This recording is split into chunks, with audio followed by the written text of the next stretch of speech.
마태복음 22장을 같이 한번 볼까요? 마태복음 22장 37절에서 40절. 오늘 우리가 하고 있는 신앙 고백 안에 있는 내용이기도 하죠. 마태복음 22장 37절에서 40절. 한 목소리로 같이 읽어보겠습니다. 마태복음 22장 37절에서 40절 같이 읽죠. 시작. 예수께서 이르시되 내 마음을 다하고 목숨을 다하고 뜻을 다하여 주 너희 하나님을 사랑하라 하셨으니 이것이 크고 첫째 되는 계명이요 둘째도 그와 같으니 내 이웃을 자신과 같이 사랑하라 하셨으니 이 두 계명이 온 율법과 선지자의 강령이니라. 사문답에 나오는 내용이죠. 오늘부터 이제 저희가 지난주에 하이델베르그 요리문답 1문답, 2문답 하면서 서론을 같이 다룬 거예요. 이 서론에서는 첫 번째, 살아서나 죽어서나 우리의 유일한 위로가 무엇입니까? 라는 것을 같이 놓고, 삼위 하나님께서 우리의 몸과 우리의 영혼에 베푸신 영원하고도 완전한 위로를 맛본 사람이 이렇게 고백하는 것이다 라는 것을 함께 살펴봤습니다. 근데 오늘부터 이제 2부가 시작됐는데요. 1부가 시작되는 거예요. 이제 1부, 하이델베르그 요리문답이 1부, 2부, 3부로 이뤘거든요. 1부 우리의 죄, 비참함, 2부 구원, 3부 감사의 삶, 이렇게 나눠지는데 1부는 지난주와는 사뭇 다르게 분위기가 아주 달라져요. 그래서 오늘 2주일부터 두 번째 주일부터 네 번째 주일까지가 1부, 하이델베르그 1부 문답인데, 이 1부에서는 우리의 죄와 비참함에 관하여, 여기 있는 것처럼 죄와 비참함에 관하여 라는 주제를 가지고 우리가 함께 살펴보려고 합니다. 그래서 이 1부에 대한 내용은 지난주에 했던 위로하는 것과는 좀 완전히 다르죠. 죄와 비참함, 어둡고 좀 무거운 이런 주제를 함께 나누려고 합니다. 좀 아이러니하지 않나요? 위로했다가 갑자기 좀 무거워지는 것. 근데 요리문답을 작성했던 우르시우스나 그때 가르쳤던 16세기, 17세기에 있었던 처음에 우리 신앙의 선배들은 우리가 누구인지를 명확하게 이해하는 것에서 진짜 위로를 알 수 있다는 것을 이야기해 주고 있는 것입니다. 오늘도 아까 식사하면서도 얘기했지만 우리가 어떤 존재인지를 바르게 알지 않고서는 뭔가 조금이라도 가능성이 있는 것을 시작한다면 바른, 우리가 아까 신앙 고백을 할 수가 없는 것이고 바른 이 신앙 안으로 우리가 들어갈 수가 없기 때문에 그렇습니다. 여기 있는 것처럼 인간이 비참한 상태에 빠져 있음을 자각하는 것은 삼위 하나님이 베풀어 주신 온전한 위로로 나아가는 영적 출발점입니다. 완전 우리가 영적인 출발점이 우리에서는 도저히 불가능하다라는 것부터 시작해야지만이 이 진짜 위로가 어떤 것인지를 알 수 있게 된다라는 것을 얘기하는 거예요. 우리는 많은 부분에서 그렇지 않고 어떤 부분은 나는 괜찮고 어떤 부분은 좀 작고 잘하고 이것은 괜찮으니까 하나님께서 이뻐하시고 좀 못하니까 이것 때문에 힘들어하고 이것만 고치면 하나님이 좋아하실 거다 이런 식으로 생각하는데, 그렇지 않고 우리는 토탈 완전히 다 망해 있는 사람들이었습니다. 거기가 우리의 시작이라는 거예요. 시작. 그러지 않고서는 이 하나님께서 우리에게 베풀어 주신 위로가 얼마나 크고 놀라운지를 다 이해하지 못하게 되는 것입니다. 그 부분에 대해서 오늘 두 번째 주일은 3문답, 4문답, 5문답을 통해서 우리에게 이야기해 주고 있습니다. 오늘 우리가 같이 신앙 고백했던 내용이 이제 3문답부터 5문답의 내용이죠. 3문답은 당신의 죄와 비참함을 어디에서 합니까? 그 답이 뭐죠? 하나님의 율법, 하나님의 말씀을 통해서 우리가 안다고 얘기하는 것이고, 그럼 그 율법이 우리에게 요구하는 게 뭡니까? 라는 것이 4문답이고, 그 4문답의 답으로서 우리가 지금 읽었던 마태복음 22장 37절에서 40절의 말씀을 이야기해 주고 있습니다. 그리고 마지막에 이렇게 물어보는 거예요. 너희는 이 말씀을 다 지킬 수 있니? 아멘! 하고 나와야 되는데 그러지 않죠. 아닙니다. 나의 본성으로 하나님과 이웃을 미워하는 성향이 있습니다. 우리가 어떤 존재인지를 분명하게 얘기해 주고 있는 것입니다. 그래서 이 첫 번째 문제와 3문답을 보면 이게 하나하나 이렇게 잘 안 보이시겠네요. 보여요? 아니, 요 안에 있는, 교재 안에 있는 내용들을, 그러니까 그 안에랑 같이 살펴보시면 돼요. 우리가 첫 번째 지난주에 배울 때 위로가 전인적인, 전체적인, 그래서 몸과 영혼, 우리가 이 땅에서만 있는 것이 아니라 영혼까지 가서도, 죽어서도 우리에게 미치는 위로라고 말씀을 드렸잖아요. 그런 것과 마찬가지로 이 비참함에 대해서도 그저 단순히 비참함만을 얘기하는 것이 아니라 우리 인간 전체적으로 존재 전체가 전면적으로 다 비참해졌다라는 것을 이야기해주고 있습니다. 왜냐하면 그렇지 않고서는 우리가 조금이라도 신앙이 있으면 뭔가 할 수 있는 것이 조금이라도 있으면 우리는 그거 갖고 가려고 하고 그것을 어떻게든지 하나님께 내가 했다는 증명서로 내보이고 싶어하는 마음들이 많거든요. 근데 죄에 대해서 우리가 얼마나 죄인인지를 어떻게 아는지에 대해서 우리가 정확하게 알면, 우리가 그것을 하나님의 말씀을 온전히 순종할 수 없다라는 것을 분명히 안다면 그거에 상응하는 하나님께서 우리에게 명령하셨던 그 명령을 지키면 복을 받지만 지키지 않으면 저주와 심판을 받는다는 그 내용이 우리는 저주와 심판을 받아 마땅한 사람이라는 것을 당연하게 알게 되는 것입니다. 그렇지 않고서는 그 내용을 우리가 이 성경 전체의 내용을 바르게 이해하는 것이 아니라는 거죠. 그래서 첫 번째에서 얘기하고 있는 것이 위로가 몸과 영혼 전체에 미치는 완벽하고 영원한 위로였다면 두 번째 주일에서 이야기하고 있는 전인적인 비참함, 이 내용도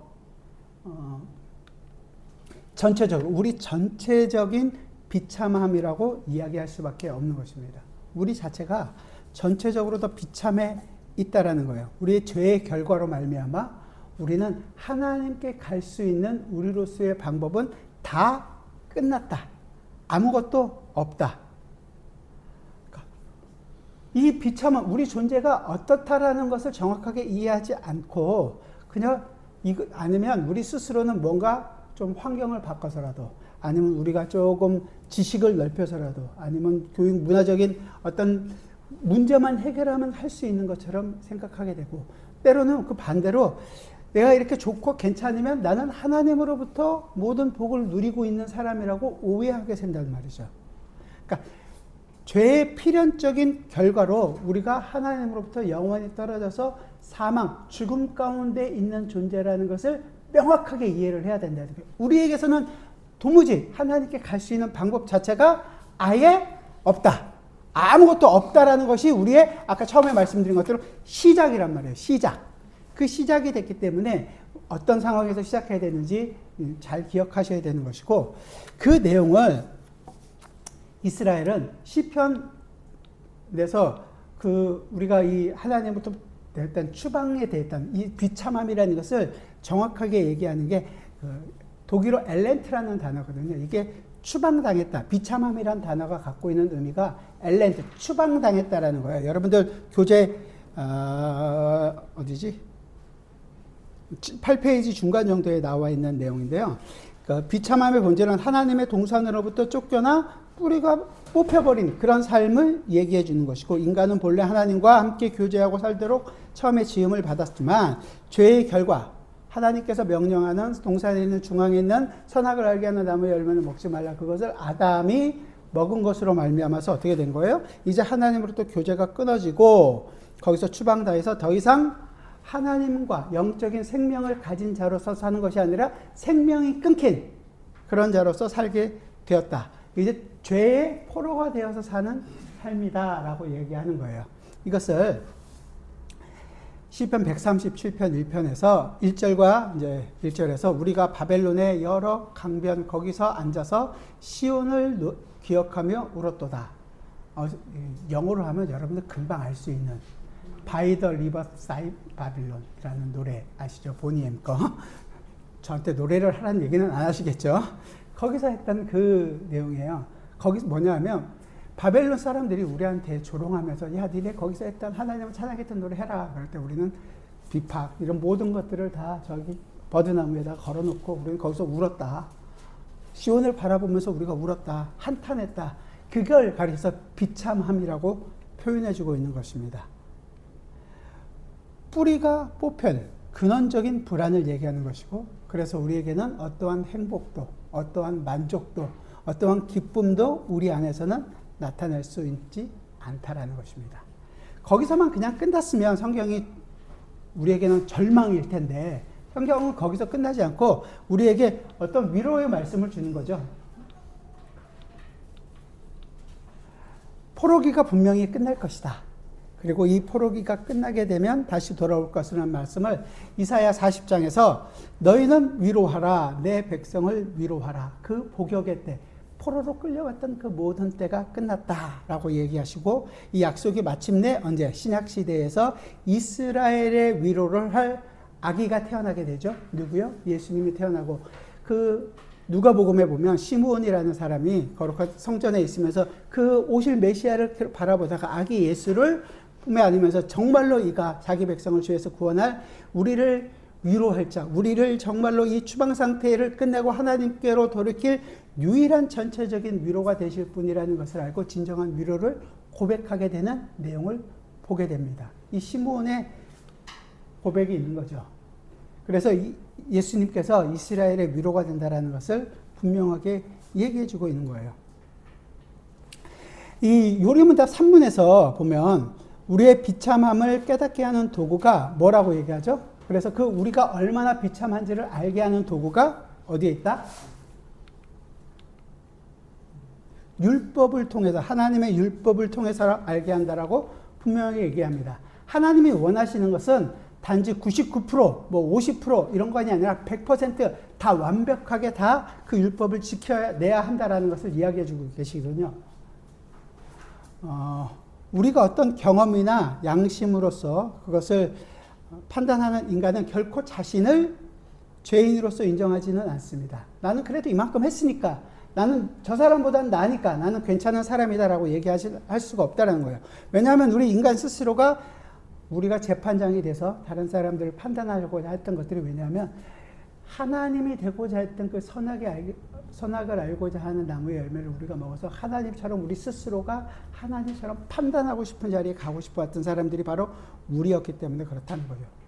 우리는 그래서 우리 안에서 있는 것들로는 다른 사람, 우리 스스로를 깨끗하게 하나님께 갈 수 있는 방법은 아무것도 없다. 부패한 인간의 양심은 결코 완벽한 재판관이 될 수가 없고, 그래서 하나님께서 인간의 마음 깊숙한 곳을 향해서 얘기하시는 거예요. 뭐라고 얘기하시냐면 9페이지 중간 쪽에 보시면, 여러분 교재 9페이지 중간 쪽에 보면 줄 거져 있는 부분이죠. 마가복음 7장 21절 22절 말씀인데 같이 한번 읽어볼까요? 사람의 마음속에 나오는 것은부터 시작. 사람의 마음속에서 나오는 것은 악한 생각, 곧 음란과 도둑질과 살인과 간음과 음탕과 질투와 비방과 교만과 우매함입니다. 우리가 어떤 존재인지를 분명하게 얘기해 주고 있는 거예요. 그러니까 처음에 율법을, 그러니까 우리가 얼마나 비참한지를 무엇을 아느냐, 율법을 통해서 안다고 얘기하고, 그 율법을 우리가 죄인이기 때문에 그 율법을 바르게 알고 그것을 다 지키고자 하는 마음은 우리에게 있을 거예요. 하지만 그것을 우리가 스스로 다 지킬 수 있느냐? 그럴 수가 없다라는 거죠. 왜? 주님께서 분명히 예수님께서도 말씀하신 것처럼 우리 속에 있는 것이 다 악한 생각이고, 뭐 살인, 간음, 탐욕, 악독, 다 그런 것들밖에 없기 때문에 그렇다는 거예요. 이해가, 우리로서는 선한 것을 나타낼 수 있는 방법이 없다.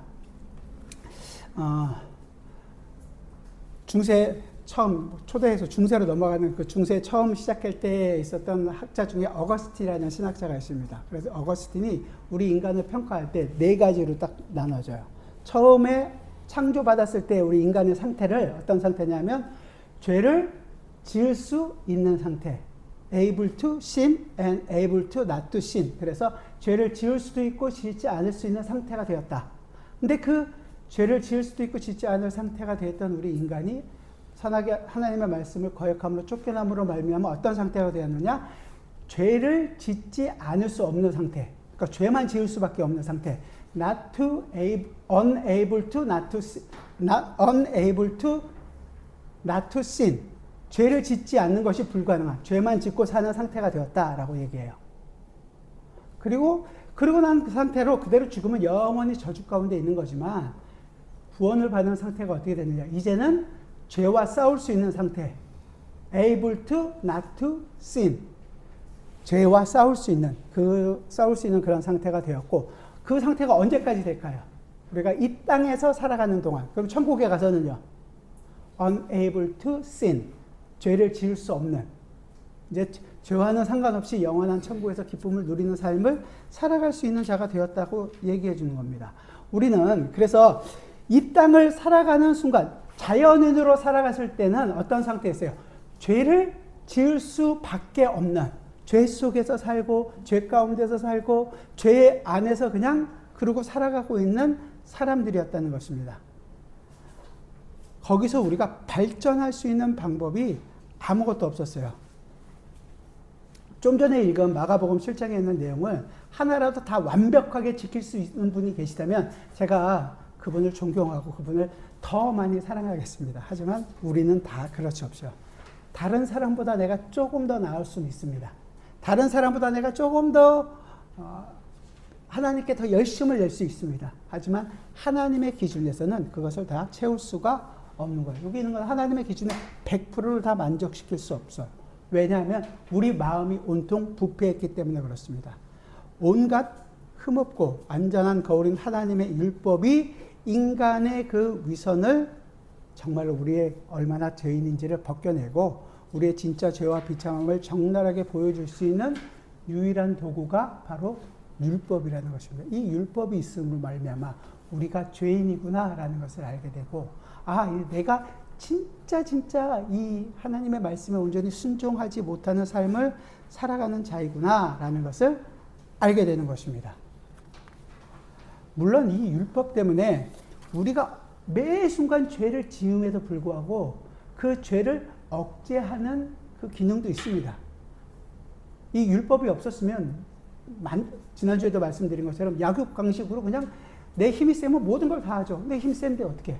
그것이 우리 사회에 아직 남아있는 부분이 있어요. 그것들이 그대로 남아있지만 법이라는 것, 율법을 법이나 제도나 아니면 우리에 있는 도덕이나 이런 것들로 다 통칭해서 얘기한다면 그것들을 통해서 우리를 좀 제어하고 나가지 못하도록 억제하는 경향이 있습니다. 그나마 그것으로 유지하고는 있지만 그 율법이 우리가 죄인이라는 것을 분명하게 알게 하고, 그래서 내가 하나님의 법이 온전히 다 순종할 수 없는 자이구나, 우리 인간의 무능력함을 분명하게 알게 해주는 것입니다. 그 율법이 요구하는 것이 뭔지를 정확하게 얘기한 게 뭐냐면 좀 전에 읽었던 마태복음 22장 37절에서부터 40절의 말씀인 거예요. 이게 정리하면 두 가지, 하나님 사랑과 이웃 사랑, 그리고 그것이 가지고 있는 어떤 행위가 아니라 마음과 그 동기까지 다 포함하고 있는 거예요. 사문답에서 얘기했던 그 내용, 이 사문답에서 얘기하고 있는 이 내용을 하나님 사랑과 이웃 사랑, 그리고 마음의 동기, 이 부분을 정확하게 이해한 다음에 그러면 바로 뭐가 나올까요?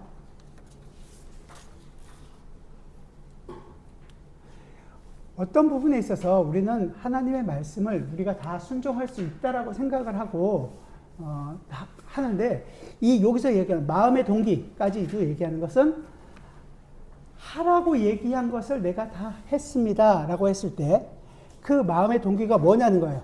지키기 위해서가 아니라 그 하나님의 마음을 알고 지켰냐는 거죠. 하나님이 진짜로 요구하시는 것이 지켰냐만 있는 것이 아니라 그 아버지의 마음, 그 이웃을 사랑하라고 했을 때 그 이웃을 진짜로 사랑하느냐. 근데 우리는 사랑하라고 했으니까 사랑하는 것이 아니라 그 마음을 가지고. 근데 그 마음이 어떻다고요? 아까 읽은 것처럼 악한 생각만 나온다고요. 안 된다는 거죠. 그거지. 그 동기가 안 된다는 것을 알게 되는 것이고, 하면서도 내가 이거 언제까지 해야 돼? 저 인간은 도대체 어디까지 참아줘야 돼? 이런 생각이 들 때는 지킨 거예요? 안 지킨 거예요? 지키지 않은 거라는 얘기예요. 그러니까 지킬 수가 없다라는 거죠. 또한 하라는 것만 하는 것이 아니라 여기 있는 것처럼 부작위, 하지 마라. 그러니까 얘기하지 않은 것까지도 우리는 적극적으로 행하는 것뿐만이 아니라 율법의 기준에 마땅히 행해야 할 온전한 사랑을 행하지 않는 것. 이웃을 사랑하라고 얘기했으면 나는 그거 못해요. 나는 아직 그럴 만한 성격이 못 됩니다. 안 하고 있으면 뭐 하는 거예요? 똑같이 율법을 어긴다는 거예요. 그런 거에 따지면 우리가 이 하나님의 말씀을 온전히 율법에 붙여서 도저히 이 율법을 지킬 수가 없다는 것이고, 우리의 본성적으로 우리가 이것을 지키기에는 도저히 불가능하다는 것을 알게 되는 것입니다.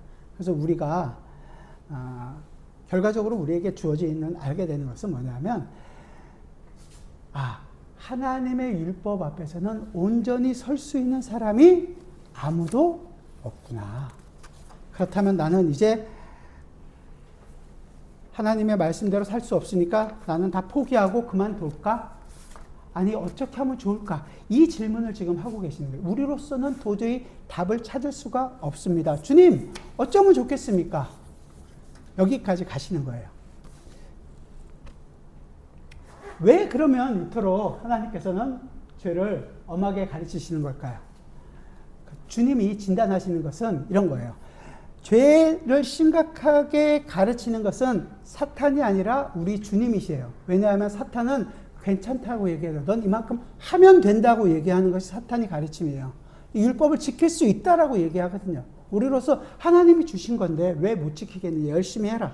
열심히 하는 것만큼 복을 받을 것이다. 이게 사탄의 가르침이라면 우리가 도저히 할 수 없다라는 것을 알게 하기 위해서 하나님께서 우리에게 가르치는 거죠.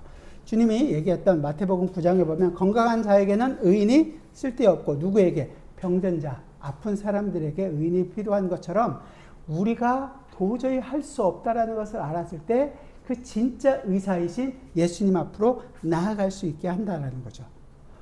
우리가 할 수 없기 때문에 우리가 할 수 없는 것을 할 수 있는 유일한 분, 누구? 예수님. 예수님이 오셔서 이 일을 이루실 것이다. 그러니까 결국은 우리로 하여금 이 일을 알게 한, 우리가 도저히 율법 앞에 온전히 설 수 없다라는 것을 알게 하시는 것은 우리가 그런 자에서 고쳐주시기 위해서, 그 일을 하시기 위해서 예수님께서 오셨다는 것을 알려주시기 위한 것이다 라는 거죠. 그래서 내가 열심히 하는 것이 하나님께 나가는 것이 아니라 이 내가 열심히 하는 것이 예수 그리스도께서 이루신 것 안에서 나로 하여금 이 일을 경험하고 누려가게 하시는 것이구나 라는 것을 알게 되는 것만큼 기쁨이 넘치는 거죠. 내 것이 아니라 내가 예수 그리스도 안에 속해서 이 일을 하고 있구나 라는 것을 알고 예수 그리스도를 나타내는 일을 하게 되는 거란 말이죠. 근데 결국은 이렇게 나오고 여기까지 딱 이해하고 나서도 결국은 한 발 더 나가는 게 문제예요. 우리는 어떻게? 왜 나를 이만큼까지 했는데 안 알아주십니까요? 열심히 봉사도 하고 열심히 일도 하고 열심히 하나님의 나라에서 설교도 하고 뭐 전도도 하고 열심히 해요. 근데 이만큼까지 했으면 하나님도 나에게 그래도 내 인생 뭔가 좀 보상이 될 만한 것들이 좀 있어야 되는 것이 아닙니까? 아니, 나 다 알겠다고요. 내가 다 예수님만 다 알겠고 예수님만을 위해서 이 일을 했습니다. 결과는요. 내 인생 책임져 주세요는 결국 뭐예요? 내 인생을 책임져 줄 하나님을 찾는 거라요. 우리가 그렇게 가나요? 성경은 그렇게 얘기하지 않죠. 그것으로 나는 족한 거예요. 그 삶을 살아갈 수 있도록 하셨다면 그것이 나에게 만족이 되는 거예요. 그것이. 그리고 그 안에서 예수 그리스도의 풍성한 은혜를 누렸다면 정말로 감사하게 이 길을 걸어가는 거죠. 내 인생을 정말로 시궁창에서 그냥 끝내게 두더라도 나는 그것으로 만족할 수 있습니다가 우리들의 답입니다. 저건 뭐 나중에 뒤에 가서 나올 얘기들을 오늘 아니라 나중에 할 얘기들을 미리 하고 있는 것이긴 하지만 우리는 그렇게 더 나가려고 한다는 성향이 있다는 거예요. 한 발 더 나가서. 그래서는 안 된다. 매 순간 그것으로 예수 그리스도를 알게 되고 예수 그리스도를 그 율법 때문에 예수 그리스도를 알게 되고 율법을 내가 더 사랑해서 지키는 것을 통해서 항상 내가 이것을 이룰 수 없지만 더 열심히 지키고 사랑함으로써 하나님이 주신 복을 내가 누려가고 살고 있다라는 것을 알고 경험하고 또한 그것을 통해서 내가 하나님 나라의 복을 지금 내가 경험하고 살고 있구나. 천국에 가서만이 아니라 지금도 내가 누려가고 있구나. 하나님께 감사할 수 있는 삶을 살게 하는 것이라는 거예요. 그 인생이 안 나오면 우리는 반드시 율법으로 이 모든 율법을 행하고 있는 것이라고 생각하셔도 틀림이 없습니다. 그런 생각이 들 땐 뭐 해야 될까요? 바로 무릎 꿇고 회개를 돌이키셔야죠. 그러지 않으면 우리 본성이 악한 것으로 가고 가장 선한 것을 가지고도 나쁘게 만드는 사람들이 우리 본성이에요. 그런 것을 안다면 이 율법이 주어진 의미를 잘 기억해야 되는 거죠. 부모를 공경해라. 좋잖아요. 자녀를 사랑해라.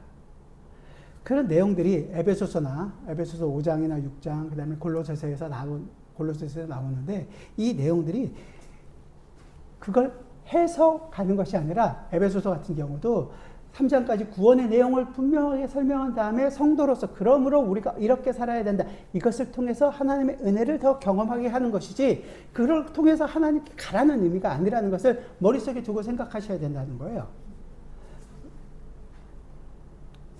그러니까 성령 하나님께서 우리에게 새로운 성품을 창조해 주시고 그 안에서 율법이 절망을 가르치는 것이 아니라 거기에 그치지 않고 우리로 하여금 유일한 위로자인 구주 예수 그리스도를 붙잡힌 인도하는 그렇게 교사로서의 역할을 하는 거죠.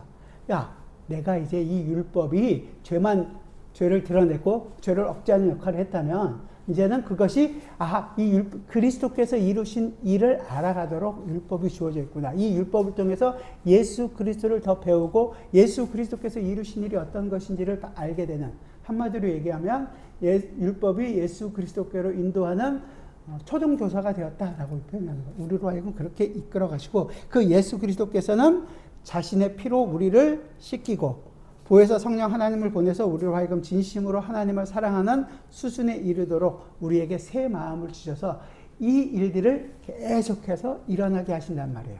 그래서 아까 우리가 찬양했던 것은 아침마다 새롭고 늘 새롭다라는 그 내용이 그냥 하는 것이 아니라 성령 하나님께서 우리에게 새로운 마음을 주시고 새 일들을 경험하게 하시고 어떻게 보면 매일매일 똑같은 삶을 살잖아요. 지금 우리가.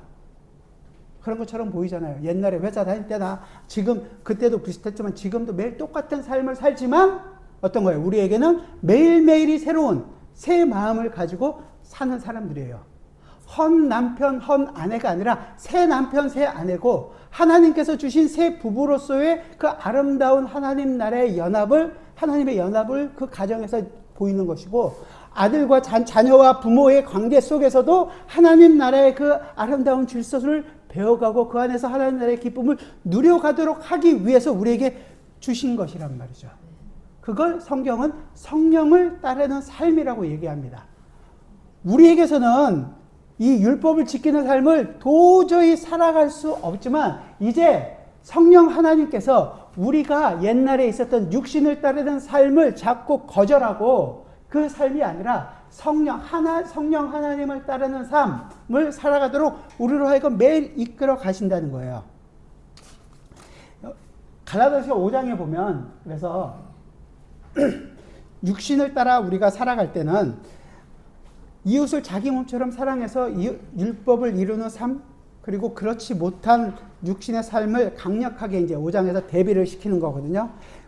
제가 갈라디아서 5장 15절 16절에 보면 이렇게 기록되어 있는데요. 만일 서로 물고 먹으면 피차 멸망할까 조심하라. 내가 이르노니 너희는 성령을 쫓아 행하라. 그리하면 육체의 욕심을 이루지 아니하리라.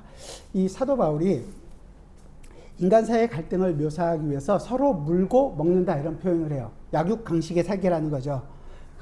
그렇지만 율법의 사랑을 완전히 잃어버리고 성령을 떠난 인간의 모습이 바로 이렇다는 것을 다시 한번 강조해주고 우리는 이제 그런 삶을 살아가서는 안 된다. 성령을 의지하지 않고 인간의 육심으로 살 때는 서로 경쟁과 반목과 그 안에 멸망뿐이라는 것을 성경이 분명히 지적해 주는 거죠. 마태복음 7장 9절부터 여러분 페이지 11페이지에 있는 건데요. 9절부터 11절까지의 내용을 보면 부모에 대한 사랑에 우리가 얼마나 이기적이고 문화적인 왜곡을 담고 있는지를 다시 한 번 더 설명합니다. 너희가 악한 중에라도 좋은 것으로 자식에게 줄 알거든 하물며 하늘에 계신 너희 아버지께서 구하는 자에게 좋은 것을 주시지 않겠느냐. 이 주님은 자식을 밤낮으로 눈물을 흘리며 희생하고 있는 이 땅의 모든 부모를 향해서 너희가 악한 자라도 이렇게 표현을 해서요. 단정을 지는 거예요. 우리 인류가 생각하고 있는 숭고한 정신, 가장 중요한 부모애 있잖아요. 부모애조차도 하나님의 완전한 사랑에 비추어보면 어떻다? 악한 것이라 라고 얘기하는 거죠. 왜 그러냐면 부모의 사랑이 부모가 자식을 사랑하는 것이 정말로 자식을 사랑해서 사랑한다고 우리 생각하지만, 그렇게 정말로 하지만 실질적인 그 내면 속에 있는 것은 뭐예요? 자기 만족이 안 포함되어 있나요? 안 포함되어 있을 수 있습니다. 100 중에 99까지는 안 포함되어 있을 수 있어요. 하나만 포함되어 있으면요, 안 포함되어 있는 거예요. 그렇죠. 아까 100% 만족되어야 되는데 그렇지 않으면 다 만족하지 않은 것입니다. 우리가 못했던 꿈들을, 부모로서 이루고 싶었던 것들을 우리 자녀에게 투영되는 경우들이 많잖아요. 그것을 이루기 위해서 닥달도 하고 혼내기도 하고, 다 너 잘 되라고 하는 소리지 내가 좋아서 하는 소리냐? 얘기하지만 그게 결국은 나 좋아서 하는 얘기예요. 그걸 자꾸 잊어버린단 말이에요. 그리고 자녀가 잘 되라고 한 것을 우리 스스로 위로를 한다는 거죠. 부부 사이에도 마찬가지예요.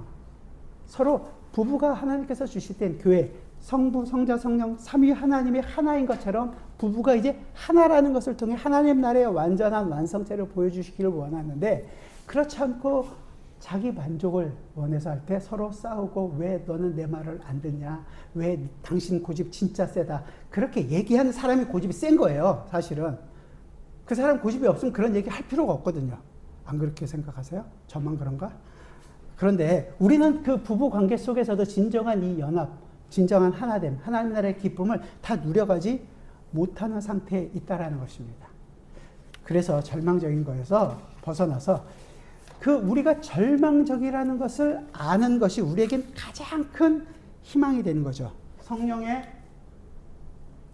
성령 하나님께서 우리에게 이제 우리가 얼마나 그런 사람인지를 알게 하신 그 다음에 성령께서 우리와 함께 하심으로써 이 싸움을 싸워나가게 하신다라는 것을 알게 하십니다.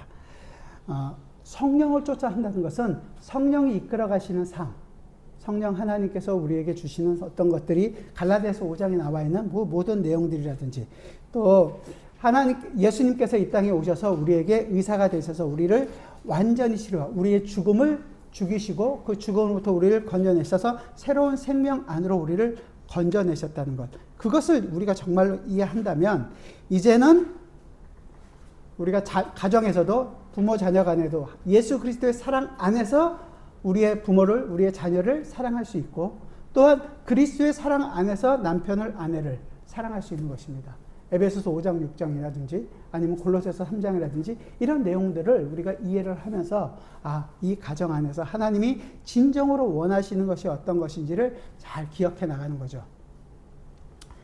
그런데 시작은 아까 얘기한 것처럼 우리 마음속에 있는 이 죄성들, 죄가 가득 차 있는 것들, 음욕, 미움, 이 율법의 가장 깊숙한 본뜻을 우리가 가지고 있는 양심이나 도덕으로 거울을 비춰서 내가 그렇구나가 아니라 율법 앞에서 내 자신을 분명하게 봤을 때 나는 정말 도저히 가망이 없구나 라고 생각하시는, 그 지적하는 것이 예수 그리스도란 말이에요. 예수님께서 정확하게 지적해 주신, 너로서는 도저히 할 수 없다라는 것을 알게 한 후에 이제 우리를 고치십니다. 어떻게? 주님 당신이 우리가 죽어야 할 그 죄를 담당하셔서 죽으시는 거예요. 우리가 도저히 하나님의 말씀에 순종을 할 수 없기 때문에 주님은 율법 아래에 오셔서 율법의 모든 요구를 완성하시는 것입니다. 그렇게 해서 우리에게 이제 예수 그리스도의 그 법을 우리에게 주셨고, 이제 우리의 마음에, 이제는 우리의 마음이 악한 심령으로 차 있는 게 아니라 예레미야 선지자에게, 에스겔도 얘기한 것처럼 너희 그 심장에다가 그 약속을 새겨주시는 거예요. 근데 더 이상 그 약속이 도망가지 않고 우리와 함께 하심으로 그 약속대로 지키고 그 약속이 이끌어가는 삶을 살아가게 하신다는 말이죠. 우리는 더 이상 우리 것으로 살지 않고 그 우리에게 주어진 성령 하나님이 우리를 이끌어 가시는 삶을 살아간다는 거예요. 그 얘기는 그 율법을 여러분들이 이제 다 100% 지킬 수 있습니다 라는 것이 아니라 그 지킬 수 없기 때문에 하나님을 의지하겠습니다요. 그러니까 나는 그냥 다 못 지킨다니까 어쩔 수 없이 안 지키고 맨날 의지만 하겠습니다는 그 내용을 정확하게 이해하지 못한 것이고, 아까 얘기한 able to not to sin, 죄를 짓지 않으려고 노력하고 죄와 싸우려는 삶을 살아가는 자라는 거예요. 그 율법의 그 기쁨을 누려가기 위하여 어찌하든지 노력하고서, 어찌하든지 예수 그리스도만을 알기 위해서, 어찌하든지 그 예수 그리스도와 동행하는 삶을 살기 위하여 성령이 인도하는, 성령이 이끄시는 그 삶을 살아가는 자가 되었다라는 것입니다. 우리가 지난주 일문에서 이미 성령으로 나에게 영생을 확신시켜 주시고 이제부터는 마음을 다하여 즐거이 그리고 신속히 그를 위하여 살도록 하십니다. 일문답의 마지막 부분이었잖아요. 그러니까 내 힘과 결단으로는 하나님을 사랑할 수 없는 것이고 이웃을 품을 수도 없어서 어떻게 보면 짐승처럼 싸울 수밖에 없는 그런 삶을 살지만 이제 보혜사 성령 하나님께서 내 안에 오셔서 내 존재를 새롭게 바꾸실 때 나로 하여금 새로운 생명을 갖게 하셨을 때 비로소 우리는 우리 마음속 중심으로부터 하나님을 사랑하는 것. 누가 예수 그리스도가 온전히 사랑하셨잖아요. 그 예수 그리스도의 사랑을 우리도 이제 그 사랑으로 사랑할 수 있다라는 것이고 이 내 몸을 내 이웃을 내 몸과 같이 사랑하랬던 그 말씀도 예수 그리스도께서 자신의 몸을 들여서 사랑하셨던 것처럼 우리도 우리의 모든 것을 들여서 우리 이웃을 사랑하는 자가 그 삶을 살아가게 되었다라는 것입니다. 그 율법의 요구를 우리의 힘이 아니라 예수 그리스도께서 이루신 것 안에서 성령을 따르는 삶을 살아가는 자들이 되었다는 것입니다. 그러니까 우리가 해야 될 건 뭐예요? 내가 얼마나 비참한 존재인지를 분명하게 아는 것. 여기가 출발점이었다면 그 내 양심과 신앙의 기준을 이제 우리는 도저히 의지하지 않고 내 비참함의 깊이보다 더 깊고 더 풍성한 은혜를 베풀어 주신 그 예수 그리스도의 그 구원의 은혜와 성령 하나님께서 지금도 우리로 기도하시고 우리로 하여금 그 길을 매 순간 걸어갈 수 있도록 이끌어 가시는 거기에 붙잡혀서 매일 죄와 싸우고 은혜를 더 풍성히 누려가는 삶을 우리가 살아가야 하는 것이 마땅하시겠죠. 저는 여기서 그렇구나. 기쁘시고 그냥 딱 끝났으면 너무 좋겠는데. 그렇죠? 뒤에 보면 12페이지 맨 마지막에 보면 생각해 봅시다라고 하는 부분이 있죠. 여러분들 한번 지난주엔 제가 말씀을 안 드렸는데 이 산문답을 놓고서 여러분들이 나의 비참함을 어디서 찾겠습니까? 여러분 집에서 한번 생각해 보시고 성경에서 죄의 비참함을 가르치는 이유가 무엇입니까? 우리가 왜 우리를 하여금 비참하게 하는지 다시 한번 더 좀 고민하시고 한 주간 보내셨으면 좋겠습니다. 그리고 아까 우리가 했던 마지막으로 이 주의 인자는 끝이 없고 이 찬양을 같이 한번 하고 마무리 짓도록 하겠습니다. 왜냐하면 정말로 우리 인생이 죄에 찌들렸을 때는 무엇을 해도 세상에 없는 것으로 만족할 수 없다는 것을 아셨을 거예요. 뭔가 부족하다는 걸 아셨을 거예요. 하지만 이제 내가 그런 상태에서 새로운 피조물로 우리가 건짐을 받았던 상태가 되었다면 이제 그 상태에서는 주님께서 주시는 모든 것이 나에겐 기쁨이고 그 은혜를 경험하게 하는 수단이라는 것을 알게 된 것입니다. 매일매일 새롭다라는 것을 고백하고 매일매일 새로운 그 하나님을 찬양하는 것이 성도의 마땅한 삶일 것입니다. 같이 한번 우리 찬양하도록 하겠습니다. 기도하겠습니다. 주님, 우리로 하여금 매일매일이 새롭게 하시고 매일매일 이 기쁨으로 눈을 뜨게 하고 매일매일 주와 함께 동행하는 삶을 살아갈 수 있도록 은혜를 베풀어 주심을 진심으로 감사합니다. 주님, 우리는 그 기쁨을 누릴 수 없는 자였습니다. 아니, 우리 스스로 무언가를 만들려고 할 때 그것이 하나님의 기쁨이 되긴커녕 오히려 하나님을 배반하고 하나님을 거역하고 하나님을 모욕하는 수준에까지 이르는 그런 삶을 살았던 저희였습니다. 주님, 우리가 어떻게 하여야 주님 앞에 온전히 설 수 있겠습니까? 우리로서는 도저히 할 수 없습니다. 그래서 주님께서는 아버지 하나님께서 그 독생자 예수 그리스도를 이 땅에 보내주셨고 우리를 대신하여 죽게 하셨고 우리에게 새로운 생명을 갖게 하셨습니다. 주님, 이 놀라운 구원의 은혜를 다시 한번 더 이제 우리의 마음에 깊이 새기고 우리의 힘과 우리의 노력과 우리의 자랑이 아닌 오직 그 예수 그리스도만을 자랑하고 오직 그 예수 그리스도와 동행하는 참 기쁨을 누리고 성령 안에서 그 예수 그리스도의 장성한 분량으로 자라갈 수 있는 저희 모두가 되게 하여 주옵소서. 이 싸움을 싸워갈 때마다 주님 힘들지 않도록 정말로 주님의 말씀에 우리가 위로를 넘치게 하여 주시고 그 말씀을 의지할 때마다 우리가 좌로나 우로나 넘어지지 않고 온전히 주님만을 바라보고 살아갈 수 있는 저희 모두가 되게 하여 주옵소서. 예수 그리스도의 이름으로 기도드리옵나이다. 아멘.